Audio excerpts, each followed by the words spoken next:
नमस्कार दोस्तों, ऐसी मेरी परमपिता परमात्मा से प्रार्थना है कि आप सब सुखी हो, स्वस्थ हो, मस्त हो और मजे में हो। आज मैं आपकी सेवा में एक नया वीडियो लेकर हाजिर हुआ हूँ।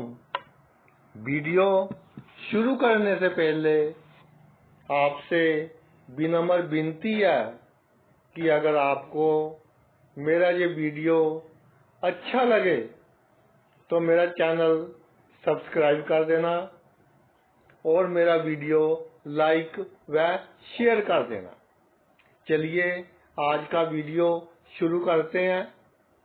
आज के वीडियो में हम चर्चा करेंगे कि जातक की जन्म कुंडली में जिस भाव में, जिस घर में राहु विराजमान हो, जातक को उस भाव से संबंधित वस्तुएं और उस भाव में जो राशि है उससे संबंधित रिश्तेदारों के प्रति अपने मन में अधिक मोह नहीं रखना चाहिए। जितना मोह रखेगा उतना ही दुखी होगा और जीवन में उतनी ही कम सफलता मिलेगी। आइए विस्तार में समझते हैं। राहु एक बहुत ही विचित्र ग्रह, मायावी ग्रह। ऐसा कहते हैं कि राहु में शनि के गुण होते हैं, यानी शुभ राहु जिस भाव में होता है उस भाव की वृद्धि करता है। केतु पिछले जन्म के कर्मों के अनुसार जातक को फल देता है, मगर राहु कैसे फल देता है भाई? पिछले जन्म के जो कर्म अधूरे रह गए थे, पूरे नहीं हुए थे, उनको इस जन्म में पूरा करने की कोशिश करता है। राहु कुंडली में उसी घर में विराजमान होता है जिस घर से, जिस भाव से संबंधित पिछले कर्म छूट गए हों और मृत्यु के समय जातक का ध्यान अपने उन अधूरे कर्मों के तरफ हो, यानी जातक की आत्मा का संबंध इन कर्मों से हो जाता है। जो कर्म छूट जाते हैं और जब जातक मृत्यु के नजदीक होता है उसके दिमाग में वही कर्म चल रहे होते हैं कि भाई ये कर्म छूट गए, ये काम रह गया, तो राहु अगले जन्म में उसी भाव में आता है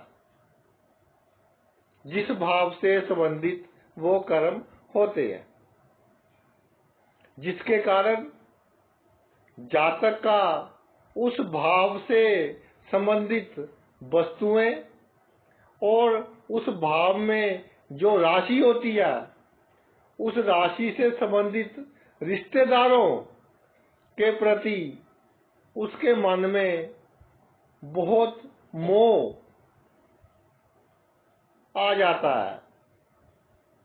या यूं कह लो कि अगर राहु अशुभ स्थिति में हो, थोड़ा अशुभ प्रभाव में हो, तो एक तरह का जुनून आ जाता है। या कह लो थोड़ा सा एक तरह का पागलपन सा आ जाता है वो चीज प्राप्त करने के लिए। पहले रिश्तेदारों पर चर्चा करेंगे कि किस भाव में कौन सी राशि है जिसमें राहु पड़ा है और वह किस रिश्तेदार की कारक राशि है, किस रिश्तेदार को रिप्रेजेंट करती है। तो उस रिश्तेदार का जातक अपने मन और आत्मा से सत्कार करेगा, सेवा करेगा, साथ खड़ेगा।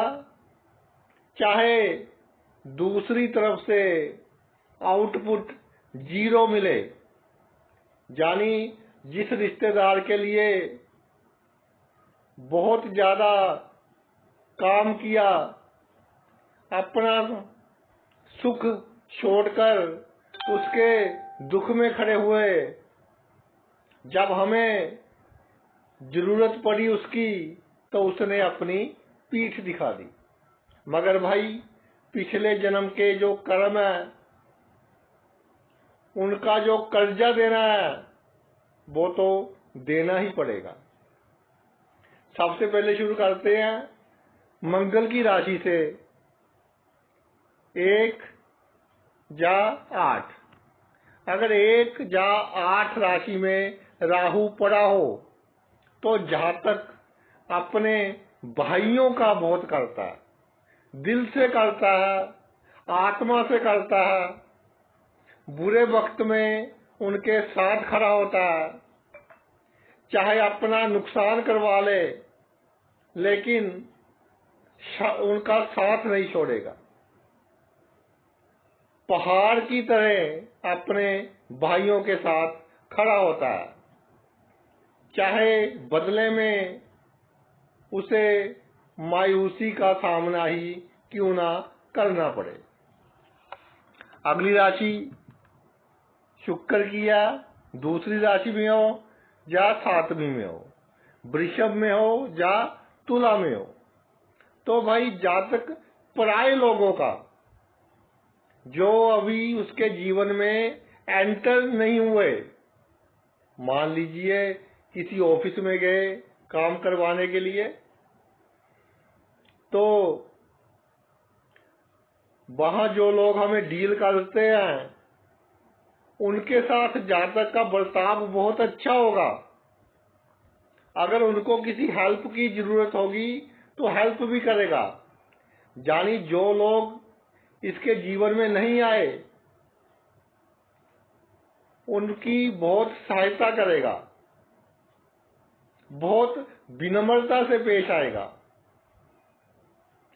ये वही लोग होते हैं जिनका कर्जा पिछले जन्म का देना हो जातक ने, वही इसके जीवन में आते हैं।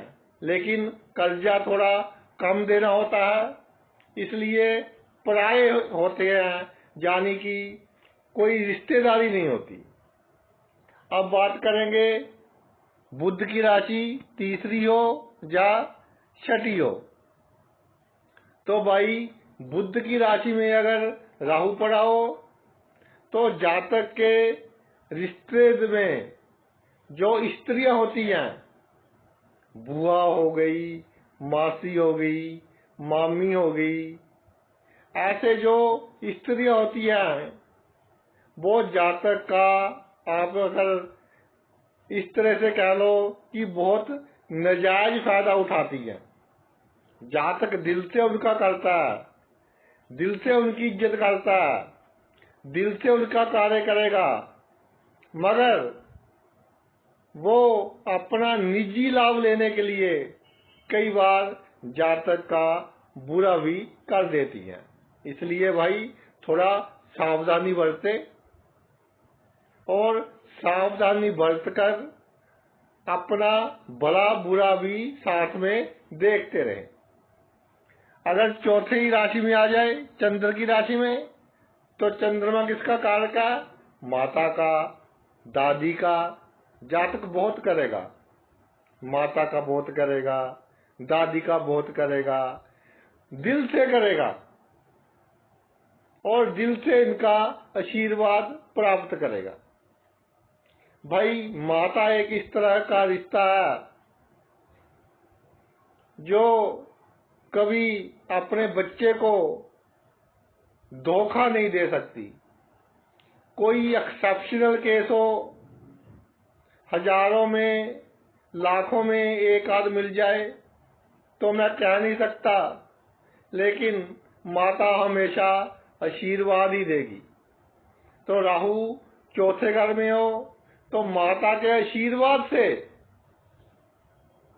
जातक बहुत तरक्की करेगा, दिल से माता का करेगा। चाहे वैचारिक विचारों में मतभेद हो, विचार आपस में ना मिले, तब भी दिल से करेगा अपनी माता का। अगर 5वीं राशि में हो भाई, सूर्य की राशि में राहु आ जाए, तो अपने पिता का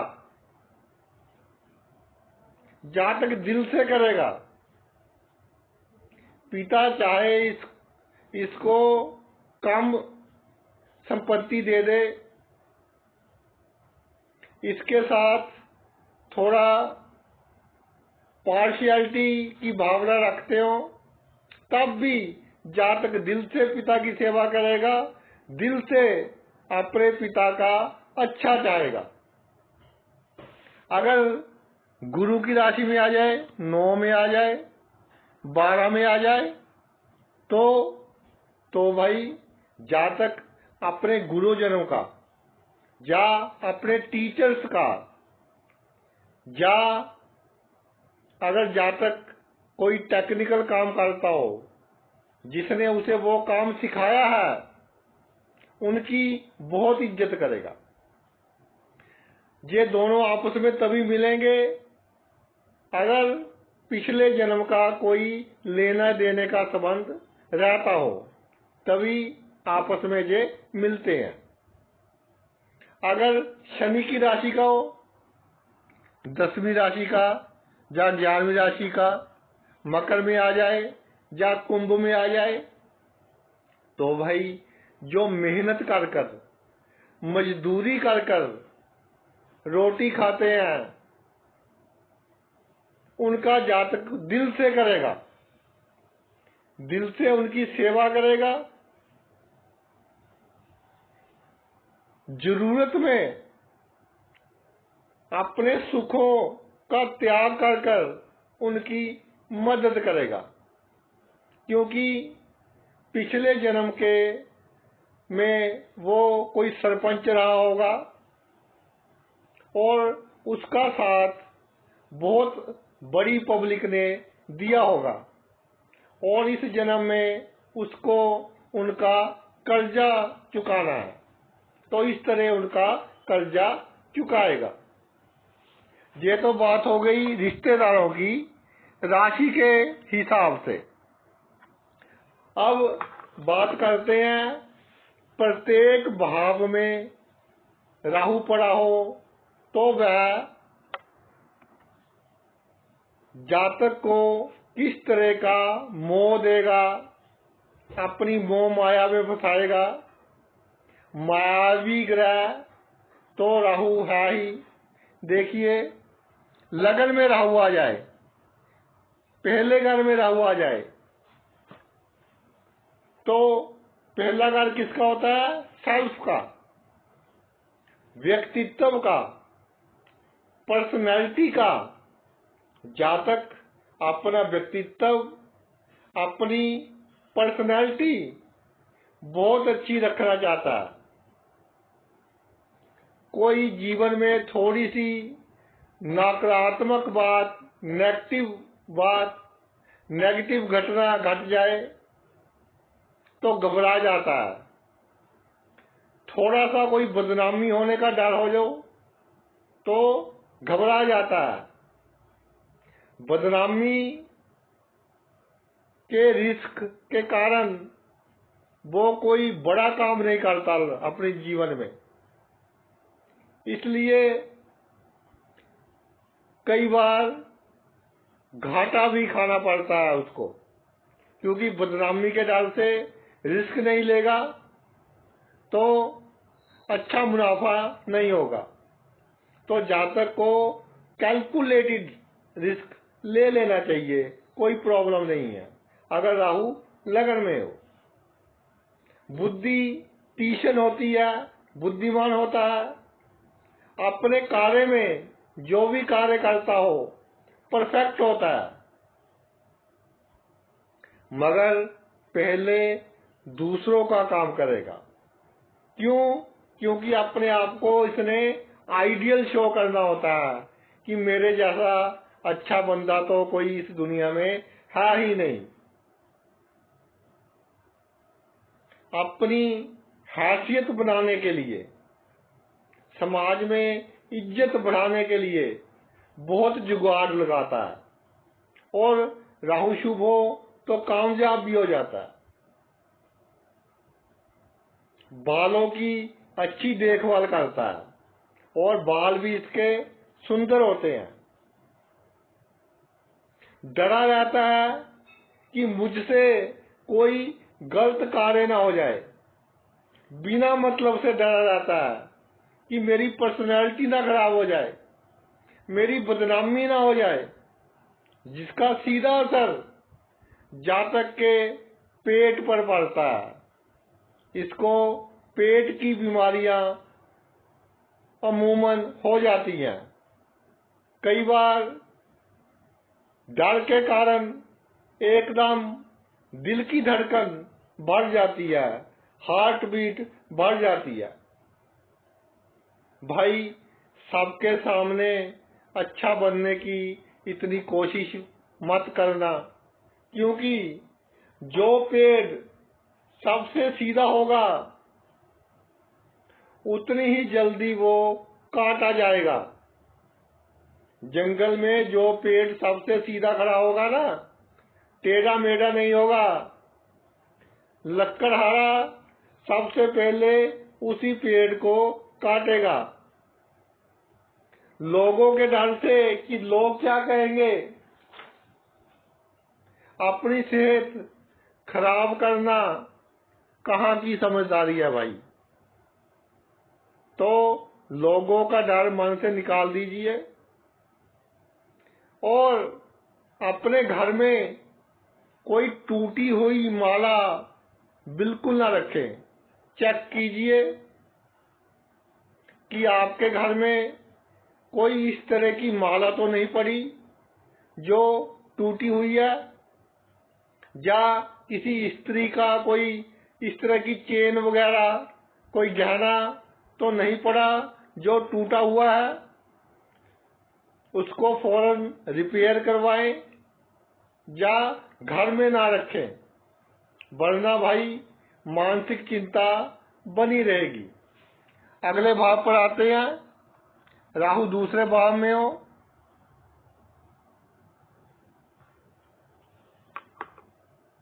दूसरे को अपनी बात समझाने की पूरी कोशिश करते हैं, इसलिए बहुत बोलते हैं कि दूसरा बंदा मेरी बात समझ जाए। संचित धन का जितना आप मोह करोगे, जितना लगाव करोगे संचित धन से और जोड़ने की कोशिश करोगे, अपने सुखों को दांव पर लगाकर धन जोड़ने की कोशिश करोगे, उतना ही अधिक आपका धन खर्च होगा भाई। इसलिए धन को जोड़ने की कोशिश ही नहीं करनी। जब जरूरत होगी अपने आप ईश्वर देंगे। परिवार में अच्छा बनने की कोशिश बिल्कुल नहीं करनी। कभी कोई काम कह दे, काम करने का मूड ना हो, या आप इस स्थिति में ना हो कि वो कार्य कर सको, तो फौरन जवाब दे दो, नो बोल दो कि भाई सॉरी, ये काम नहीं मैं कर सकता।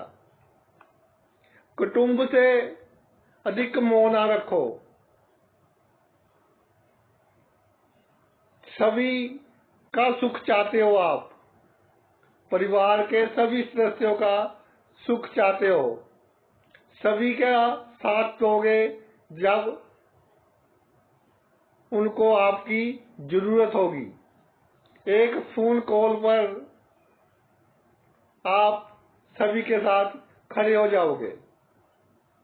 मगर भाई, जब आप पर कोई विपरीत परिस्थिति आएगी तो आपके साथ कोई नहीं खड़ेगा।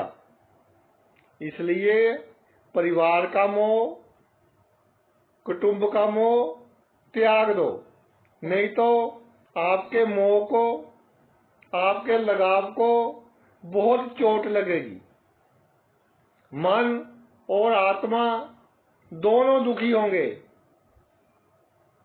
किसी से अपनी बात कहनी हो तो सिंपल वे से कहें, अधिक ना बोलें। जितना कम बोलोगे उतने ही आप सुखी रहोगे। आपकी बात कोई समझे ना समझे, ये उसकी सिरदर्दी। जल्दी से आपका कोई कार्य नहीं रुकेगा। कई बार दूसरे घर में राहु पड़ा हो, एजुकेशन में, पढ़ाई में 1 साल खराब करवाता है, तो वो भी अच्छे के लिए होता है। जा तक पढ़ाई छोड़कर दोबारा से पढ़ना शुरू कर देता है, जा लाइन चेंज कर लेता है, ये सब अच्छे के लिए होता है। इसकी ज्यादा टेंशन नहीं लेनी। जब कभी आपका मन अधिक दुखी हो तो चंदन की वस्तुओं का, यानी कि सफेद वस्तुओं का दान करना है। मंडे को भी कर सकते हो और सैटरडे को भी कर सकते हो। तो राहु मोह से आपको मुक्त रखेगा। आगे चलते हैं तीसरे भाव के ऊपर। तीसरे भाव में राहु महाराज विराजमान हो जाए तो भाई जातक बहुत मेहनत करता है, बहुत परिश्रम करता है, अपनी सेहत को दांव पर लगाकर मेहनत करता है। अपना लक्ष्य, जो इसका टारगेट होता है, जल्दी से जल्दी प्राप्त करने का एक पागलपन सा होता है। इसमें एक जुनून होता है। किसी ने कोई जिम्मेदारी सौंप दी, जब तक पूरी नहीं होती चैन नहीं आता, क्योंकि वही दूसरों का कर्जा देना है पिछले जन्म का। दूसरों की सहायता करने का जुनून होता है। भाई बहनों की तरक्की में अपना पूरा योगदान देता है, यथासंभव उनकी सहायता करता है, सभी को मित्र समझता है। मगर बीच में से कोई ना कोई मित्र ही आपका गुप्त शत्रु निकल आता है, जो आपको बहुत नुकसान करता है। इसलिए मित्र और शत्रु में अंतर करना सीखिए। चाहे आप पॉलिटिक्स में हो, चाहे नौकरी में हो, चाहे बिजनेस में हो, जो आपके करीब का बंदा होगा, जिसको आप मित्र समझोगे, वही गुप्त रूप से आपका नुकसान करेगा, आपको नुकसान पहुंचाएगा। अधिक घूमने फिरने का पैशन मत रखिए। आराम से कुछ समय घर में बैठा कीजिए।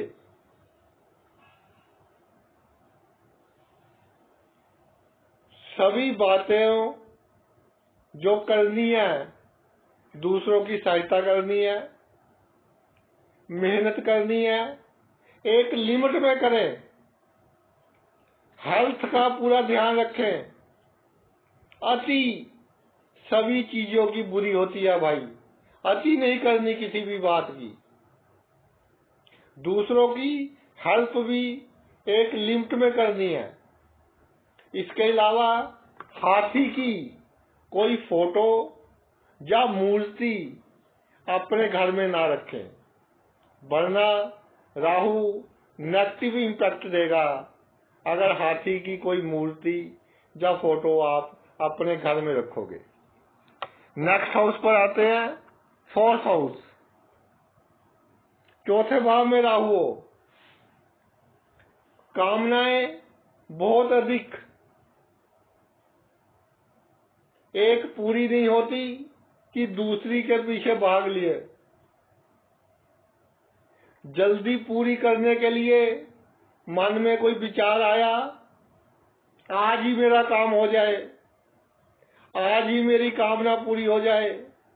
जल्दी पूरी करने के चक्कर में अपना पीस ऑफ माइंड, मानसिक शांति गवा लेते हो। हृदय कमजोर हो जाता है, हार्ट की बीमारी लगने के चांस बढ़ जाते हैं। इसके अलावा जब घर बनाते हो तो दिमाग में होता है कि मेरा घर यूनिक हो, बहुत अच्छा हो, कोई कमी ना हो। भाई एक से एक अमीर व्यक्ति इस दुनिया में पड़ा है, एक से एक अच्छा घर इस दुनिया में पड़ा है, एक से एक बुरा घर तो मैं नहीं कहूँगा, छोटा घर इस दुनिया में पड़ा है। तो जितना भगवान ने आपको दिया है, जितनी आपकी समर्था है, उसके अनुसार अपना घर बनाएं। लोन लेकर जहां तक संभव हो अपने घर पर ना लगाएं। अगर लोन लेना पड़े, ऋण लेना पड़े घर के लिए, गाड़ी के लिए, तो अपनी समर्था के अनुसार लें ताकि आप टाइम पर वापस कर सको। लग्जरी गाड़ी जहां तक हो सके अवॉइड करें, क्योंकि भाई सफर करना है, लग्जरी गाड़ी होगी तब भी सफर हो जाएगा, सिंपल गाड़ी में भी सफर हो जाएगा। इसलिए लग्जरी गाड़ी अवॉइड करें और घर बनाने पर अधिक खर्च ना करें। इन दोनों चीजों में, घर, गाड़ी, प्रॉपर्टी में कोई जुनून ना रखें कि उसने इतनी ले ली, मैंने उससे अधिक लेनी है। इस तरह का कोई सोच ना रखें। जितनी आपकी किस्मत में है, जितने आपके कर्म है, उसके अनुसार आपको मिल जाएगी। अगर अधिक सोचोगे तो रात को नींद ना आने की प्रॉब्लम हो जाएगी। ये मैंने बहुत केसेस में देखा है। राहु चौथे भाव में है तो दिमाग में विचारों की ट्रैफिक बहुत चलती है, तो रात को अच्छी तरह से नींद नहीं आती। तो भाई इतना मत सोचिए, अपने कंफर्ट जोन से बाहर निकला कीजिए। कैसे? जैसे बहुत गर्मी का दिन है, दिन में या रात में बहुत गर्मी है तो 1-2 घंटे एसी बंद कर दें।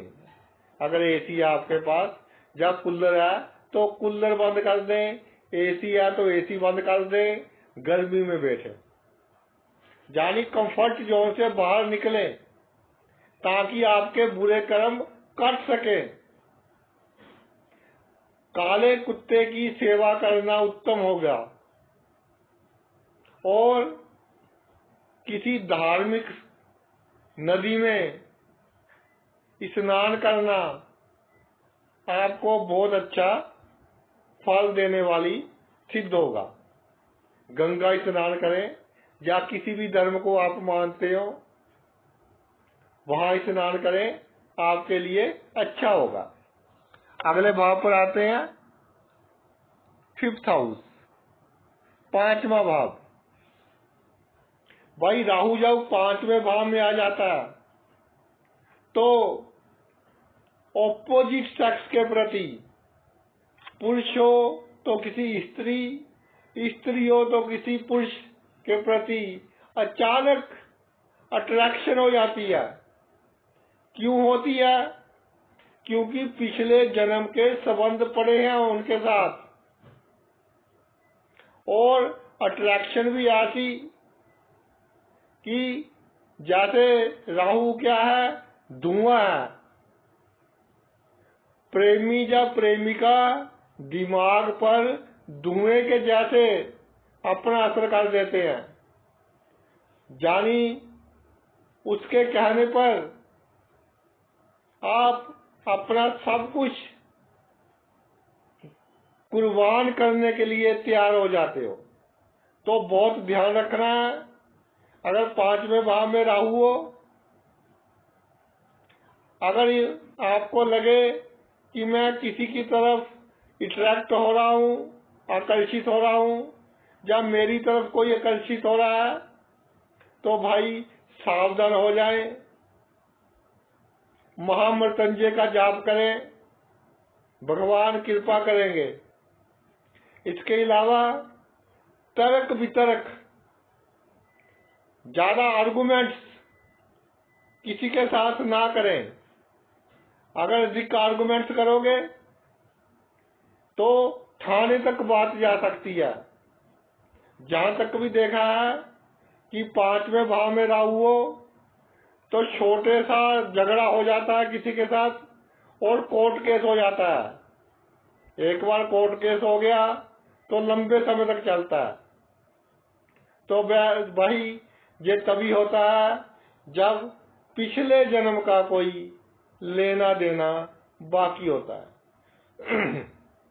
इसके अलावा संतान की तरक्की के लिए आप सभी लिमिट्स क्रॉस कर देते हो।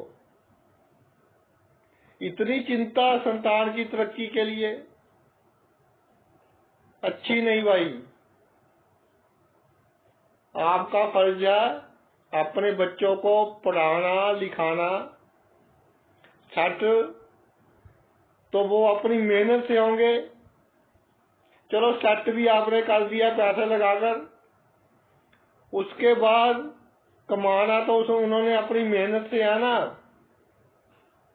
संतान की अधिक चिंता करोगे तो भाई कोई ना कोई बीमारी शरीर को लगा बैठोगे।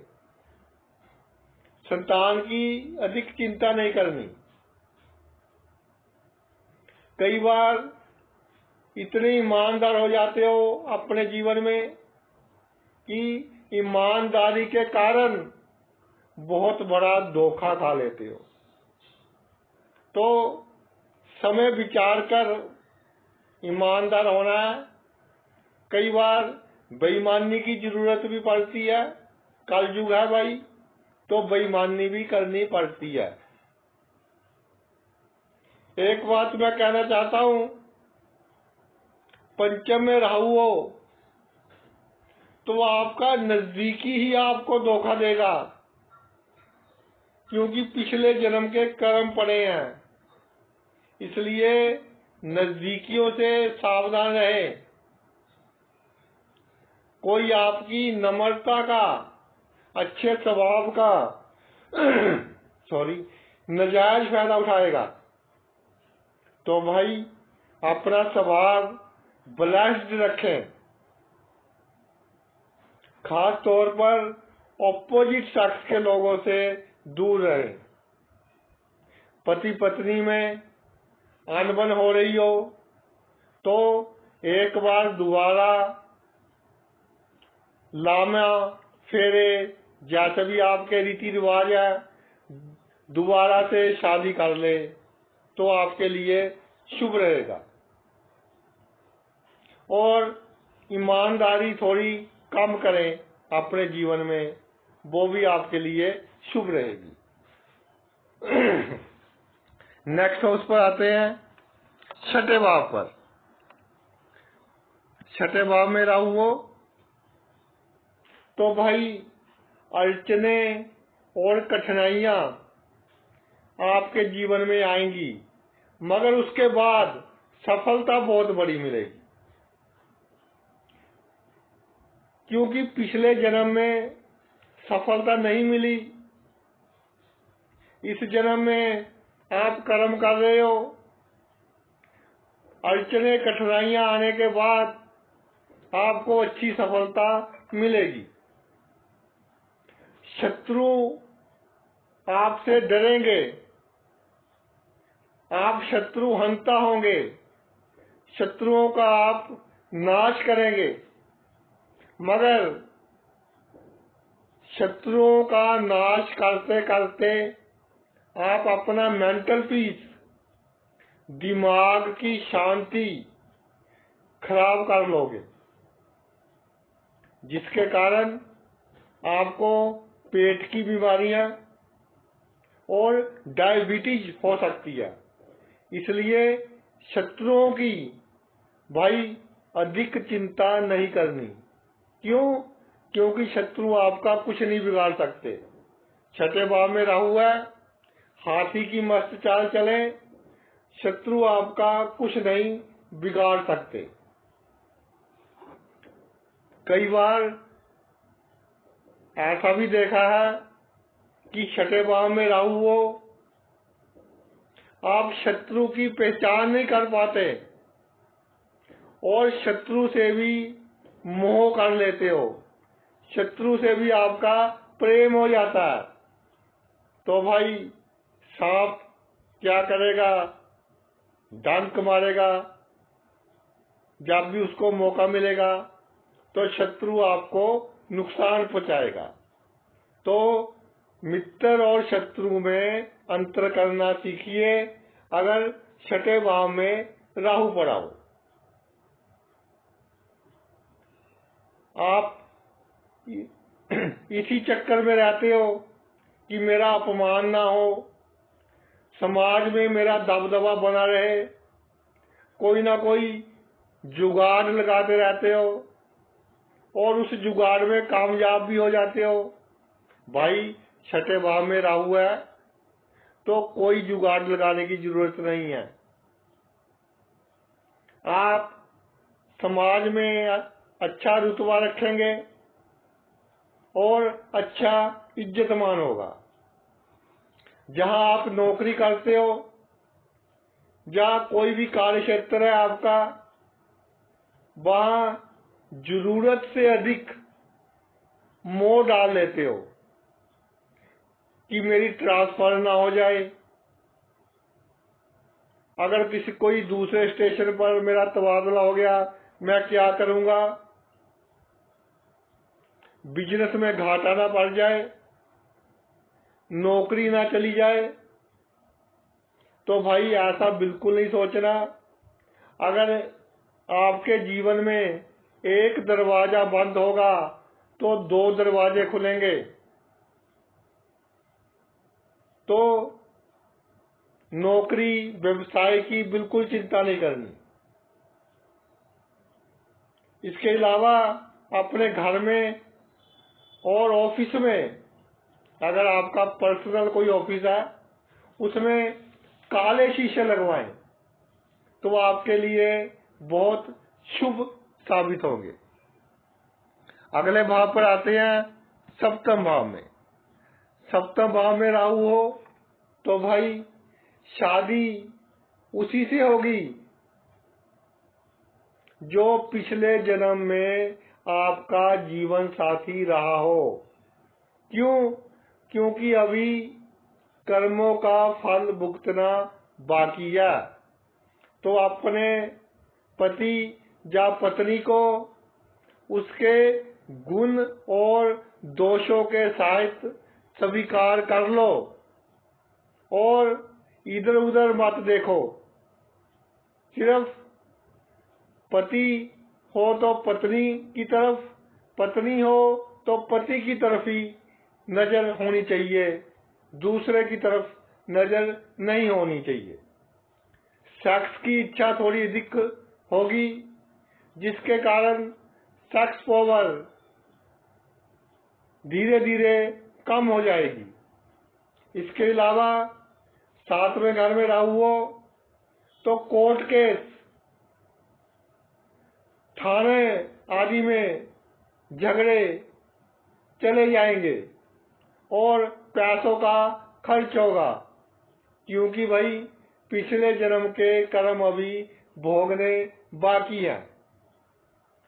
पार्टनरशिप करते हो किसी से, साझेदारी में काम करते हो, अच्छा हो या बुरा हो, ये पिछले जन्म पर ही डिपेंड करता है कि आपकी साझेदारी कहाँ टूटी थी, किसने किसको धोखा दिया था। क्योंकि राहु उसी भाव में होता है जिस भाव से पिछले जन्म के कार्य इस जन्म में दोबारा शुरू होते हैं। तो अगर साझेदारी में थोड़ा बहुत नुकसान हो जाए, घाटा बढ़ जाए, तो भाई ज्यादा अधिक टेंशन लेने की जरूरत नहीं है। ये तो आपने पिछले जन्म में उसका नुकसान किया था, इस जन्म में उसने आपका नुकसान कर दिया, तो बराबर हो गया। पत्नी से कभी बदसलूकी ना करें, मार कुटाई तो बिल्कुल ही ना करें, क्योंकि पत्नी की बददुआ आपको बहुत लगेगी, जिसके कारण आपकी सेहत खराब हो जाएगी। 7वें भाव में राहु हो तो बिना जोड़ वाला, बेजोड़ वाला सोने का छल्ला डालना आपके लिए शुभ रहेगा। अगले भाव पर आते हैं, अष्टम भाव पर। एक विचित्र भाव में एक विचित्र ग्रह विराजमान हो गया। बहुत ही यूनिक संबंध, बहुत ही विचित्र संबंध बन गया 8वें भाव और राहु का। पिछले जन्म में बीमारी के कारण आपके अपनों ने इस तरह का कोई कार्य किया कि आपकी मृत्यु होगी, मृत्यु समय से पहले हो गई। अगर राहु पर शुभ प्रभाव हो तो ऐसा हुआ होगा।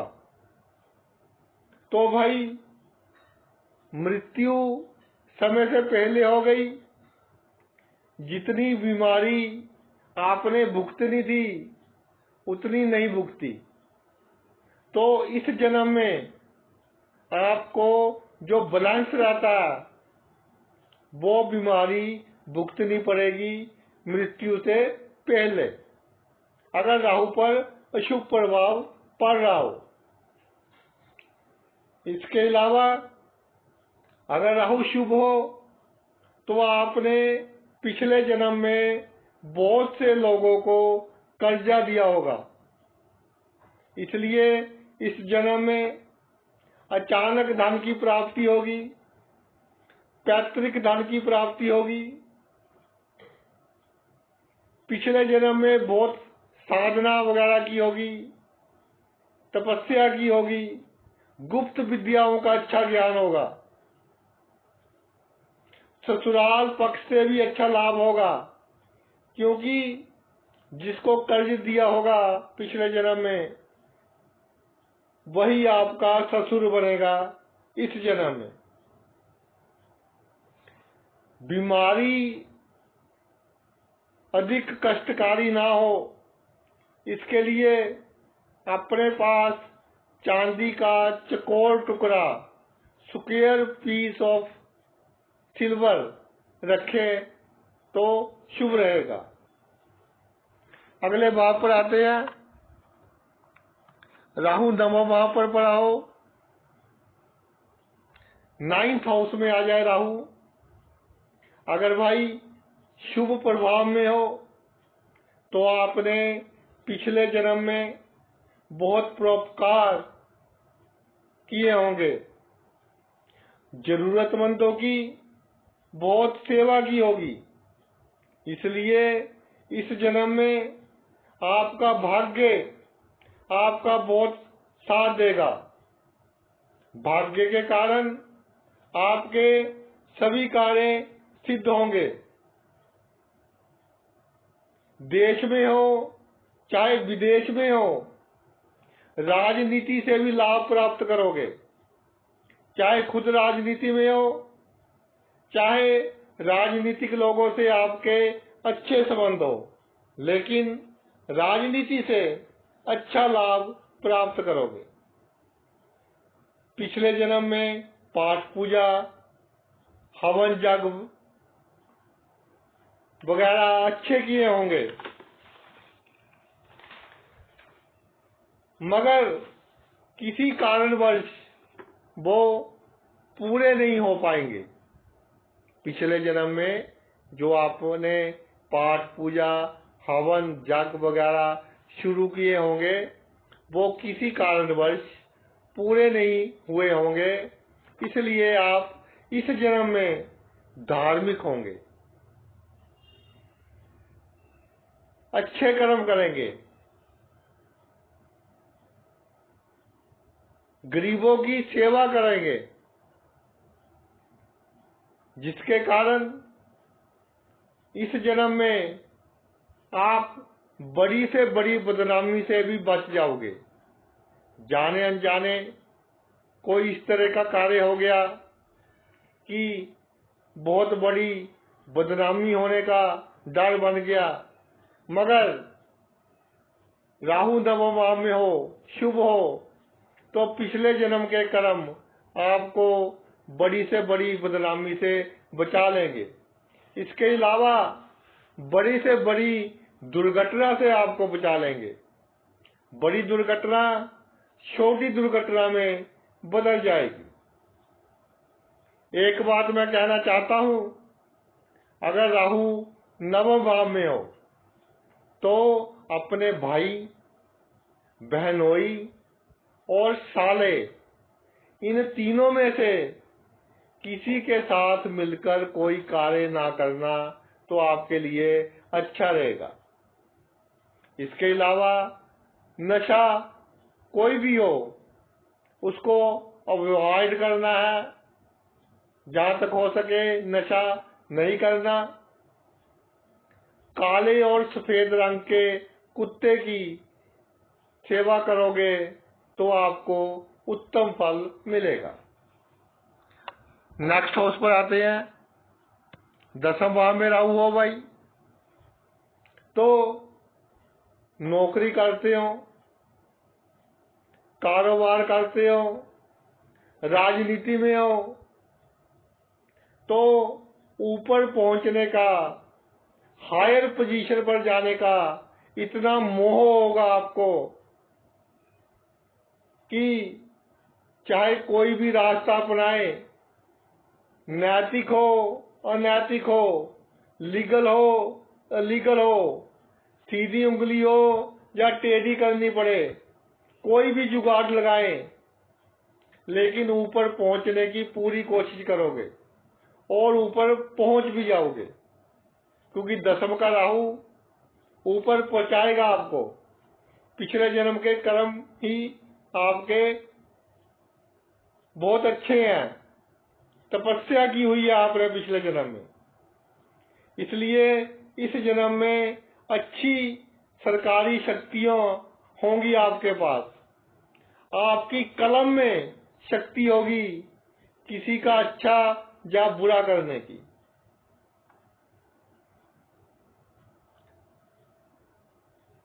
मगर ऊपर जाने का जो पैशन होगा, जो पागलपन सा होगा, उसके कारण आपकी मानसिक शांति भाई खराब होगी, जिसके कारण हार्ट की प्रॉब्लम, ब्लड प्रेशर की प्रॉब्लम और डायबिटीज की प्रॉब्लम हो सकती है।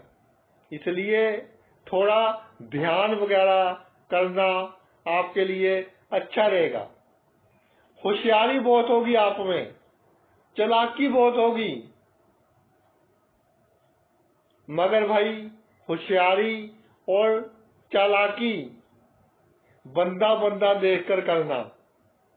किसी गरीब के साथ, किसी जरूरतमंद के साथ कोई होशियारी नहीं करनी, कोई चालाकी नहीं करनी, वरना अगले जन्म के लिए आप कांटे बीज रहे हो। अगर किसी को धोखा देना पड़े तो उसे दीजिए जो धोखेबाज हो, यानी जो पहले ही कई व्यक्तियों को धोखा दे चुका हो। उसको धोखा देने में कोई नुकसान नहीं है, उसको धोखा दीजिए। दिमाग में कोई शातिर विचार आए तो अगला जन्म याद कर ले और थोड़ी शातिरता दिमाग की कम करें, उसको घटाएं। इसके अलावा 10वें भाव में राहु हो तो भाई जो घर का मुख्य दरवाजा है उसको बड़ा रखें। जैसे महल के दरवाजे बहुत बड़े होते हैं ना, इसलिए जहां तक हो सके घर का मुख्य जो दरवाजा है उसको बड़ा रखें। इसके अलावा सफेद टोपी या पगड़ी पहने और बालों को कभी डाई नहीं करना, क्योंकि सफेद बाल आपके लिए बहुत शुभ हैं। इनको कभी डाई नहीं करना, काला रंग वगैरह नहीं लगाना। अगले भाव पर चलते हैं। 11वें भाव में राहु हो तो भाई जिनके 11वें भाव में राहु हो उनसे पूछो भी आपकी कोई 2 मनोकामनाएं बता दो। वो कहेंगे मनी एंड मोर मनी, पैसा और अधिक पैसा, ये मेरी 2 मनोकामनाएं हैं।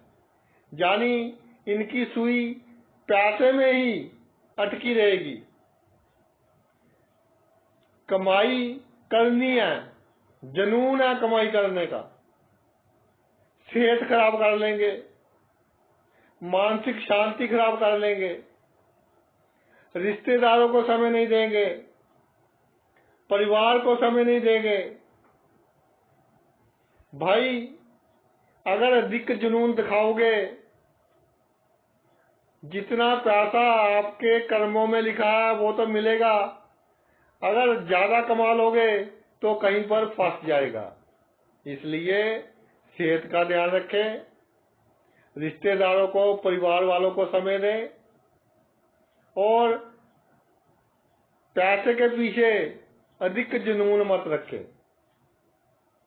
मित्रों का सर्कल, सोशल सर्कल बढ़ाने की पूरी कोशिश करें। आपके मित्र आपके काम आएंगे, मगर आपका कोई एक मित्र आपसे अनैतिक काम करवा लेगा, जैसे झूठी विटनेस डलवा लेगा, गवाही किसी कागज पर डलवा लेगा, या कोई अनैतिक काम आपके जरिए करवा लेगा, जिसके कारण आपको प्रॉब्लम होगी, क्योंकि उसके संबंध रहते हैं पिछले जन्म के आपके साथ, वो अब पूरे हो रहे हैं।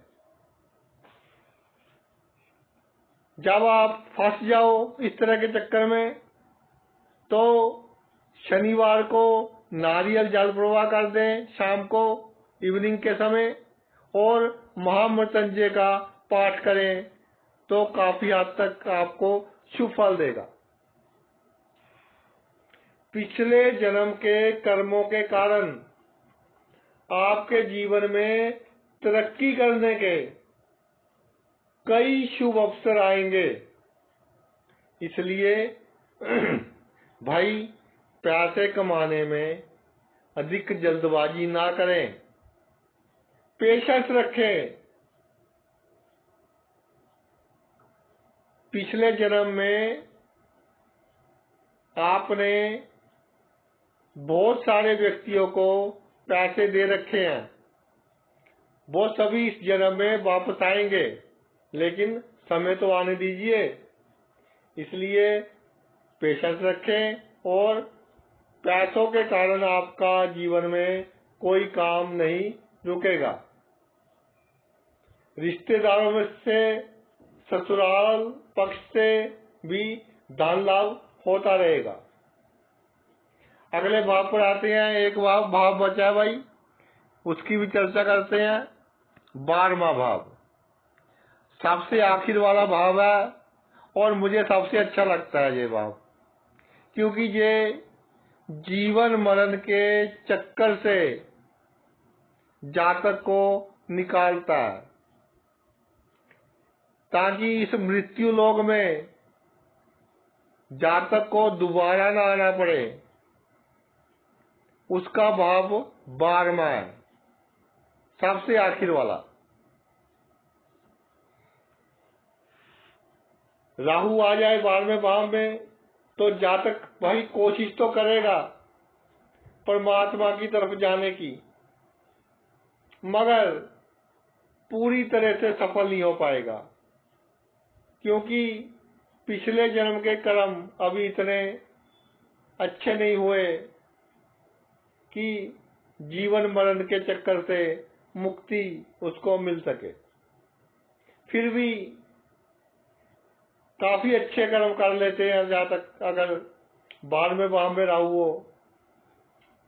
गरीबों की मदद करने वाले होते हैं, परोपकारी होते हैं, पिछले जन्म का कर्जा देना होता है इन्होंने, इसलिए फिजूल खर्च होते हैं। जैसे कोर्ट कचहरी के चक्कर में फंस गए, बिना मतलब के फंस गए, इस तरह की परिस्थिति बन गई कि किसी पर कोर्ट केस करना पड़ गया या किसी ने जातक पर कर दिया, तो पैसे तो भाई खर्च होंगे ही। इसके अलावा एक दिन कोई कागज पूरा नहीं किया, उसी दिन चेकिंग हो गई और आपको जुर्माना देना पड़ गया। जुर्माने पर पैसे खर्च हो गए। पति पत्नी से जितनी चाहत होगी उतना सुख नहीं मिलेगा, उससे कम सुख मिलेगा, क्योंकि पति पत्नी के संबंध अभी आपके चलेंगे, अगले जन्म में भी चलेंगे। राहु 12वें स्थान में हो, जब आपकी उम्र 60+ हो जाए, 60 साल से अधिक हो जाए, तो मोक्ष प्राप्त करने की अपनी तरफ से पूरी कोशिश करना, क्योंकि जितनी कोशिश करोगे वो कर्म आपके अगले जन्म में ऐड होते जाएंगे, जुड़ते जाएंगे। गरीबों की, बीमारों की सेवा करना, जो मृत्यु के निकट हो, इलाज करवाने के लिए पैसे ना हो, तो भाई उसका इलाज करवा देना। या कोई पशु बहुत बीमार हो, ऐसे लग रहा हो कि ये मृत्यु के निकट है, उसका इलाज करवा देना। पैसे अगर हैं आपके पास तो कोई चैरिटेबल हॉस्पिटल खुलवा देना, जहां गरीबों का मुफ्त इलाज हो। इसके अलावा कोई चैरिटेबल होम जहां पर बुजुर्गों की सेवा होती हो, इस तरह का कोई काम करवा देना। इन सब कामों का रिजल्ट ये होगा कि अगले जन्म में ये सभी जो आपके अच्छे कार्य हैं आपको मोक्ष प्राप्ति में आपकी सहायता करेंगे। तो भाई ये तो मेरा वीडियो था कि जन्म कुंडली में राहु प्रत्येक भाव में और प्रत्येक राशि में जातक को मोह देता है। राशि से संबंधित रिश्तेदारों के साथ और भाव से संबंधित वस्तुओं के साथ। तो मैंने उपाय भी बताए।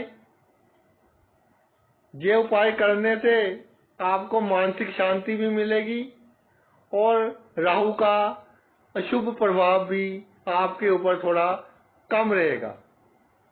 आपने अपना इतना कीमती समय निकालकर ये वीडियो देखा, मैं तहे दिल से आपका आभारी हूँ। Thanks a lot.